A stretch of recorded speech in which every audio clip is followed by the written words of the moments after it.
Hello everyone, আপনার ফোনের চার্জটা কি তাড়াতাড়ি শেষ হয়ে যায়?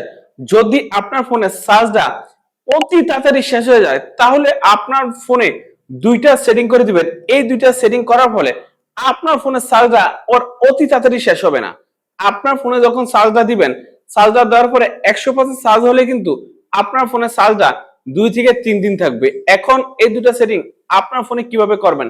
এই দুইটা সেটিং যদি আপনার ফোনে করতে চান, অবশ্যই আপনি আমাদের স্ক্রিনটা ফলো করুন। এখন যদি আপনি এই কাজটা করতে চান, প্রথমে কি করবেন, আপনার ফোনে প্লে স্টোরে ঢুকবেন। তারপর এখানে দেখেন প্রোফাইল, এই প্রোফাইলে ঢুকবেন। তারপর এখানে দেখেন সেটিং, এই সেটিংসে ঢুকবেন। তারপর এখানে দেখেন জেনারেল, এই জেনারেলে ঢুকবেন।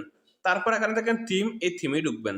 তারপর এখানে দেখেন সিস্টেম ডিফল্ট, আপনার এখানে যদি প্রথম বা দ্বিতীয় থাকে আপনি এই টিকসিনোটা সিস্টেম ডিফল্টে দিয়ে দিবেন। তারপর এখানে ওকে দিয়ে দিবেন। যদি আপনার চার্জটা তাড়াতাড়ি শেষ হয়ে যায় তাহলে একবার লাস্টের অপশনটা দিয়ে দিবেন। তারপর আপনি ভেগে আসবেন। ভেগে আসার পরে আপনি কি করবেন, আপনার ফোনের সেটিংসে আসবেন।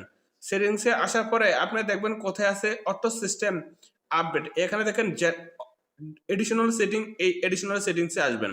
আসার পরে এই যে এখানে দেখেন ডেভেলপার অপশন, এই ডেভেলপার অপশনে ঢুকবেন। তারপর আপনি এখানে দেখেন অটোমেটিক সিস্টেম আপডেট, যদি এটা অটোমেটিক সিস্টেম আপডেট থাকে এটা বন্ধ করে দিবেন। বন্ধ করার পরে আপনি যখনই এই দুইটা সেটিং বন্ধ করে দিবেন তারপরে কিন্তু আপনার ফোনের চার্জটা একটু দেরিতে শেষ হবে। দেন দেখুন তো আমরা কিভাবে আমাদের ফোনে এই সেটিংটা করলাম। আপনি যদি আপনার ফোনে এই দুইটা সেটিং করে দেন, সেই ক্ষেত্রে আপনার ফোনের চার্জটা আর অতি তাড়াতাড়ি শেষ হবে না।